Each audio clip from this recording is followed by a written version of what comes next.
bueno, queridos patitos, el titular es bastante contundente. El Scottish National Party escocés baraja retirar a sus diputados de Londres, el Parlamento de Westminster. Hemos de decir que el Scottish National Party ha sufrido una serie de circunstancias en el ámbito territorial y entorno regional. Ha sufrido una serie de evoluciones que merecen cierto comentario previo. Y es el hecho de que en 2014 hubo un referéndum de independencia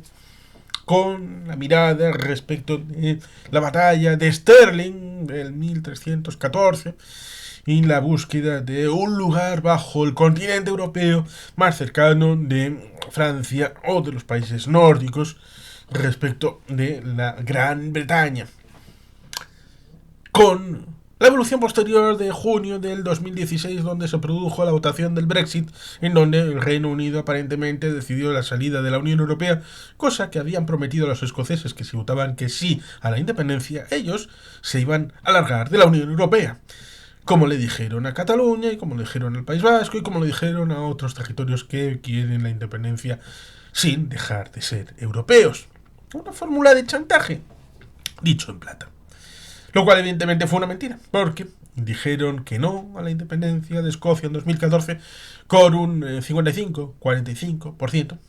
Y seguido, al de 2 años, vieron cómo 2/3 de los escoceses votaron a favor de Remain, de quedarse en la Unión Europea, y vieron como la mayoría de votantes que estaban en Inglaterra habían desbalanceado a favor de una situación que, si bien por un estrecho margen, lo cual evidentemente debería de a estas situaciones de trascendencia, y esto se dijo en el País Vasco, se dijo en Cataluña, una mayoría del 51% no podía trascender a una situación que cambiara el mañana de los países y por tanto necesitaban unas mayorías reforzadas, cosa que en el ámbito del Brexit no sucedió. Una minoría mayoritaria, un 51 corto de votos, decidió la salida del Reino Unido de la Unión Europea, cosa que evidentemente ha traído mucha cola. Por ejemplo, el ámbito del protocolo de Irlanda y la situación respecto a la ausencia de un gobierno en tanto en cuanto había habido una elección a la Asamblea del Norte de Irlanda en donde el primer partido ya no era el DUP y era el Sinn Féin y por tanto tenía que tener la primacía el partido republicano y no los unionistas y por tanto ahí trataban de jugar sus bazas en donde la imposición de una regulación que separaba físicamente las dos islas, evidentemente eso rompía en parte la sagrada unidad del Reino Unido, a pesar de que David Cameron, cuando dio los resultados del Brexit, habló de 4 naciones: la irlandesa, la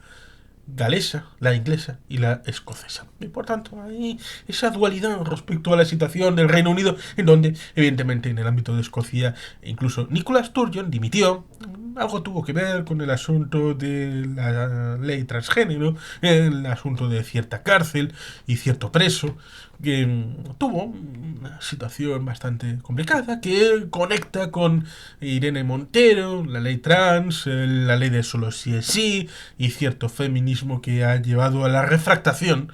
en donde cada vez generaciones más jóvenes se sienten más antifeministas, en tanto en cuanto el feminismo es una especie de doctrina que impone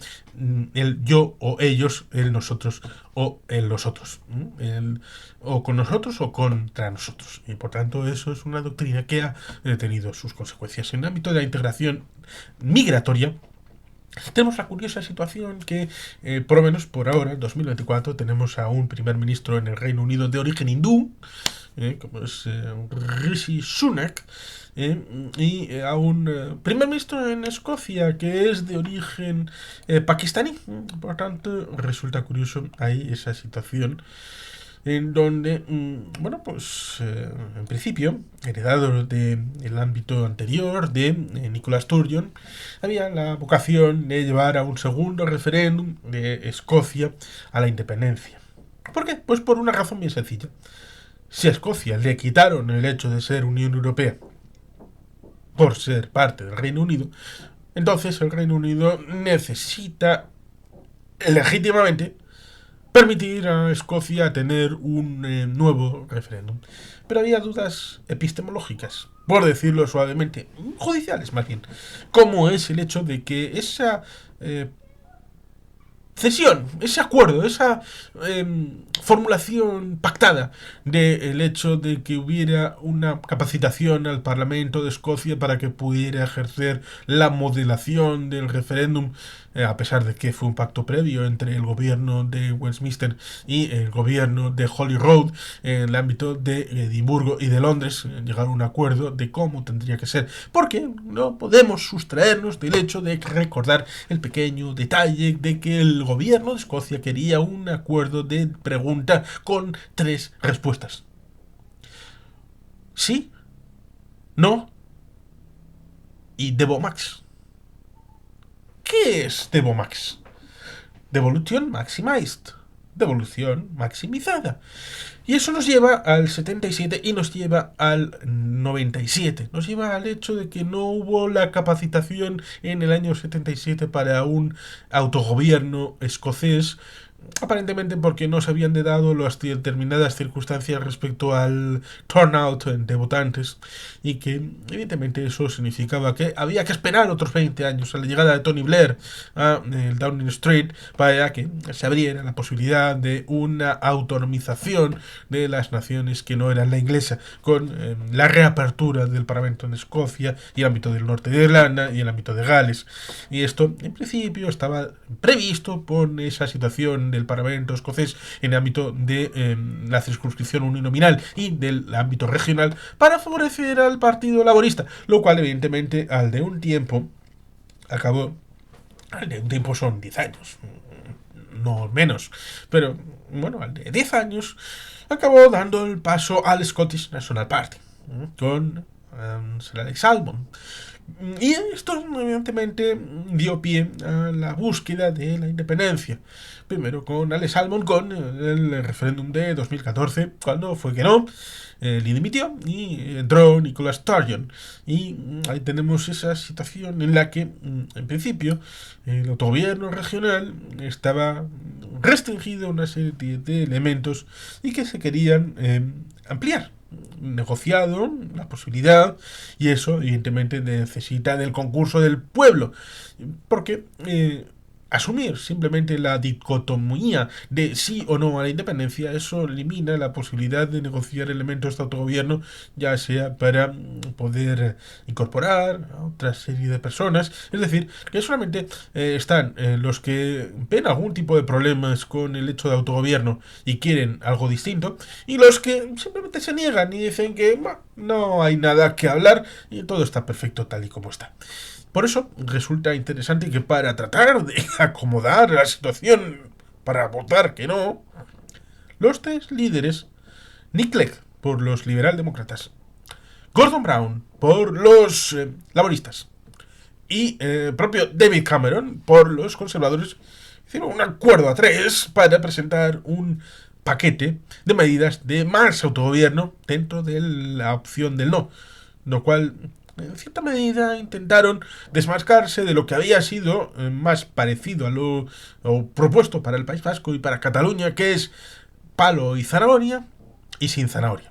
Es decir, palo y tentéis eso, que vais a salir de la Unión Europea, vais a sufrir, va a ser todo el infierno, va a ser todo horrible, y por tanto estos os están llevando al abismo. Pero en Escocia quisieron hacer la cosa distinta, sobre todo entendiendo que los independentistas no iban a denigrar la libra británica,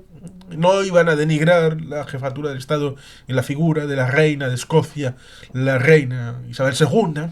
no iban a desprenderse de ciertos elementos, sobre todo teniendo en cuenta que en el siglo XIX todavía quedaba, iba a decir remained,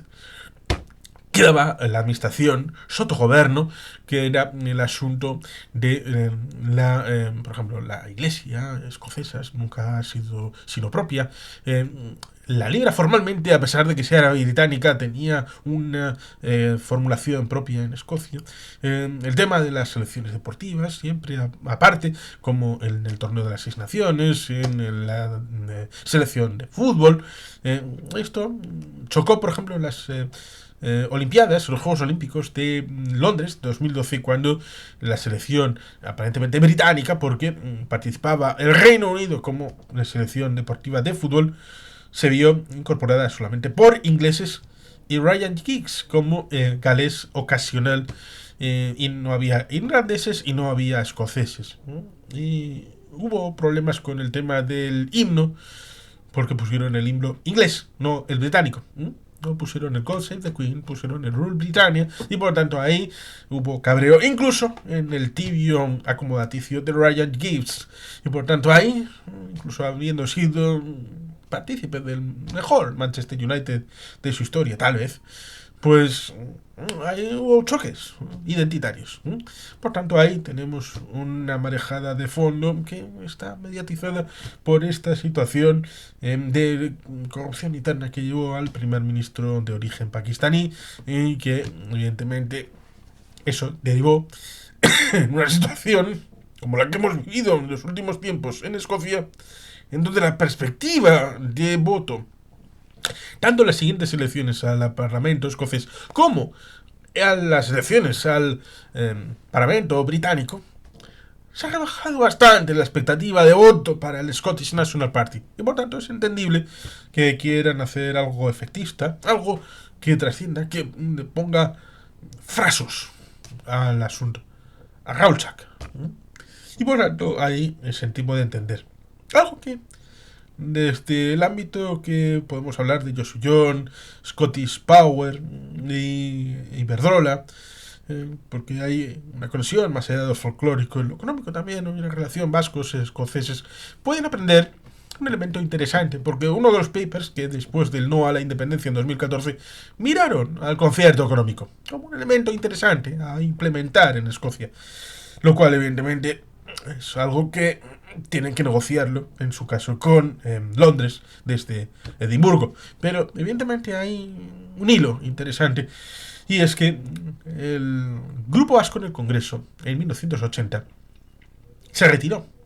Se retiró fundamentalmente para tratar de buscar esa situación de la LOAFNA.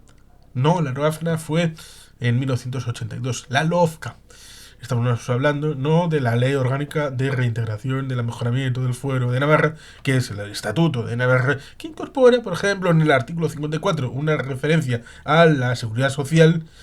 y que ha sido chalaneada por los tribunales españoles respecto a la competencia de tráfico que está recogida, pero han dicho que no, tal vez no, lo cual ha contradecido una sentencia del propio Tribunal Supremo en 2018. No, la LOFCA, la Ley Orgánica de Financiación de las Comunidades Autónomas de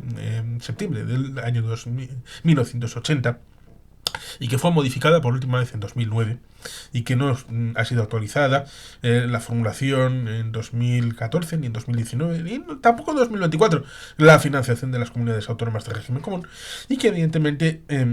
iba a ser el marco que podía constreñir la evolución del concierto económico, y que el Grupo Vasco estableció esa presión, esa fuerza,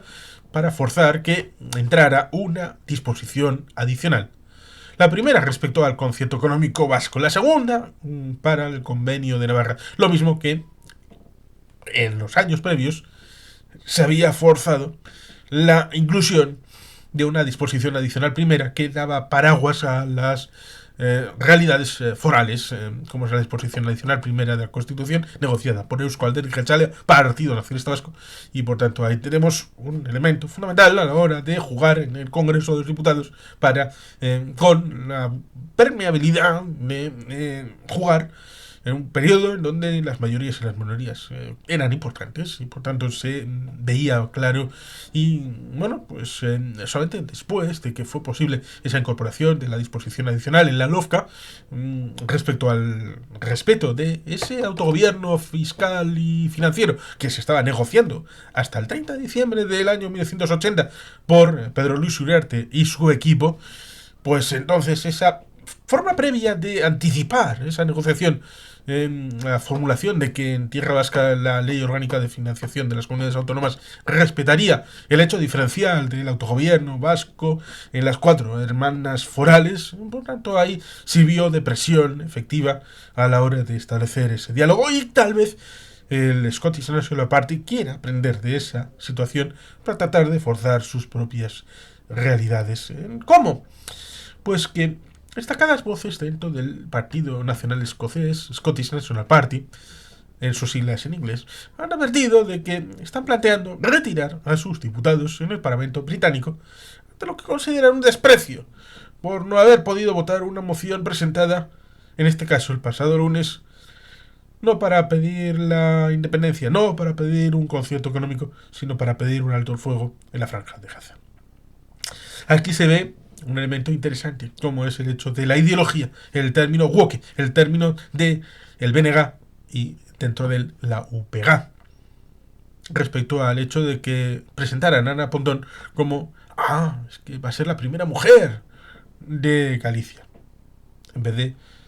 pero es que va a ser la primera nacionalista gallega que pueda aspirar a la presidencia de Galicia. Las prioridades. ¿Qué es lo prioritario? ¿La agenda internacionalista o la agenda patriótica? Por tanto, aquí vemos un primer elemento curioso, y es el hecho de que se fuerce algo pensando en el hecho de la supuesta situación en Gaza. El presidente de la Cámara de los Comunes, el laborista Lindsay Hoyle, aceptó tramitar la propuesta del Scottish National Party, pero solo después de aprobar una enmienda del Partido Laborista que eliminaba las partes más controvertidas del texto. Ahí tenemos un asunto curioso respecto a quién es pro-palestino y quién es sionista. O defensor de la realidad de que existe el pueblo israelí y que el pueblo israelí incorpora dentro de sí un 18,5% de musulmanes y un 20% de árabes. Algo importante. Hoyle se ha disculpado por su decisión, pero en un nuevo trámite la Cámara ha rechazado debatir la propuesta escocesa. El número 2 del Scottish National Party, Kurt Brown, ha publicado que el The Sunday National una columna en la que resalta que la tradición por la que Westminster aparta, margina o reprime a Escocia no es nueva, tratando de mezclar el asunto de Gaza con el asunto de Escocia, tratando de meter el ascua a su sardina con esta situación. Continúa. Parece que tendremos que examinar si es correcto dar legitimidad a una institución decidida a negar la democracia en Escocia. Ha advertido. Eso sí, hemos de recordar el pequeño detalle que fueron los tribunales los que decidieron en el ámbito del Reino Unido que ese mandato que habían tenido en 2014, negociado en 2012 entre Alex Salmond y David Cameron respecto al referéndum que efectivamente se hizo en 2014, era un mandato limitado. Es decir, que no se extendía al hecho de que a partir de ese momento pudieran hacer tantos referéndums como consideraran, lo cual choca, por ejemplo, la propuesta de Nuema, Tratado de Nuema de 1988, con el caso de Nueva Caledonia para los franceses, en donde se negoció el establecimiento de 3 referéndums consecutivos de independencia, 3 en el ámbito de Nueva Caledonia, que está al lado de Australia. Y los 3 se hicieron, y los 3 salieron que no, negativamente, que no querían sino seguir siendo parte de Francia. Estas cosas, pues, bueno, resultan curiosas, y se solicitó la intervención de los tribunales británicos, y los británicos dijeron que no había razón para ese referéndum, algo que los diferentes primeros ministros, Theresa May, Boris Johnson y ahora Rishi Sunak, dicen que no quieren meterse en ningún tipo de follón más, sobre todo cuando han visto las hieles del Brexit en su más terrible expresión. Por lo tanto, Escocia parece que tiene esta vía para tratar de buscar algún vericueto de confrontación, aunque sea con Gaza. Argumentado, algunos han creído durante años que Escocia debe retirarse de Westminster, mientras otros piensan que es necesario estar para dar voz a Escocia. para defender los intereses de Escocia. Solía estar de acuerdo con esto último, pero cuando una institución puede ser tan fácilmente manipulada para bloquear a los representantes de Escocia en una cuestión que debe revisarse desde mi punto de vista. Esto es interesante en tanto en cuanto, si uno ejerce la presión última, las intensas, las supremas, con unas decisiones costosas en lo personal, emocional y colectivo, como es la retirada de un parlamento. Es decir, el boicot supremo es algo que debe hacerse con cuidado y por algo que el mundo, dentro del país, lo entienda claramente y con un objetivo claro y conciso. Es decir, no porque uno quiera vehiculizar a través de esto para un objetivo etéreo, sino con algo tasado, con algo concreto, que pueda ser medible, antes, durante y después. Y que se vea claro que cuando obtengas algo para poder volver a Westminster, cosa que, en principio, si se van a tener que volver a hacer, tengan claro que puedan presentar un éxito, puedan presentar un logro ante la población, para poder superar esa barrera de expectativa negativa, tanto en el Parlamento escocés como en el Parlamento británico, de expectativa electoral. Por tanto, jugar esta carta debería ser algo bien pensado, bien reflexionado y bien estructurado. Que no sea algo que aparentemente sea algo que venga sobrevenido, aparentemente, porque si no hubiera habido el tema de Gaza, entonces no habrían tenido la ocurrencia de largarse del Parlamento de Westminster. Sobre todo teniendo claro que en principio, algo que me sorprenda a los escoceses, no hay una vinculación clara entre el bienestar de los escoceses y la situación que hay en Gaza, sobre todo teniendo en cuenta el pequeño detalle de que fueron los de Hamas los que entraron en Israel a matar a 1.400 personas el 7 de octubre. Y esto evidentemente amerita que Israel pueda defenderse con la destrucción de Hamas, lo cual ha llevado a los países árabes a no mover un dedo y sotoboche decir que bueno, la desaparición de Hamas es algo que les conviene y que está muy bien. Hasta el punto de que cuando llegó el jefe del Mossad a Qatar, Qatar les dijo a los residentes que comían en los mejores restaurantes y dormían en los mejores hoteles de Hamas en la zona, que ya no podían garantizar su seguridad. Hasta ese punto se han comprometido con los acuerdos de Abraham los países árabes. Y eso debería de dar una señal a los más fanáticos pro-palestinos. Pero bueno, dejando de lado este pequeño detalle, evidentemente Brown ha señalado abiertamente que el Partido Laborista, favorito en las encuestas para relevar al Partido Conservador en el gobierno, aunque ha reconocido unas cuantas excepciones honrosas, pues tiene trabajo que hacer, lo cual evidentemente es algo problemático porque evidentemente las elecciones van a ser este año en el Parlamento británico. Ahí no se va a funcionar tanto el asunto de si el laborismo sí o no va a tener incidencia en Escocia, o si Escocia va a tener un número importante o no de escaños del SNP, del Scottish National Party, pero va a generar una ola que va a tener incidencia en el Parlamento escocés y por tanto esa apuesta para estas elecciones incidirá en la apuesta para las otras, las del Parlamento escocés, y por tanto la dirección tanto táctica como estratégica del SNP deberá de entender cuáles son sus bazas y cómo quiere jugarlas, tanto para un parlamento como para el otro y para el futuro inmediato y menos inmediato del pueblo escocés. Y sin más que los patitos, es que ricasco, agur beroat, Betty Gelpian.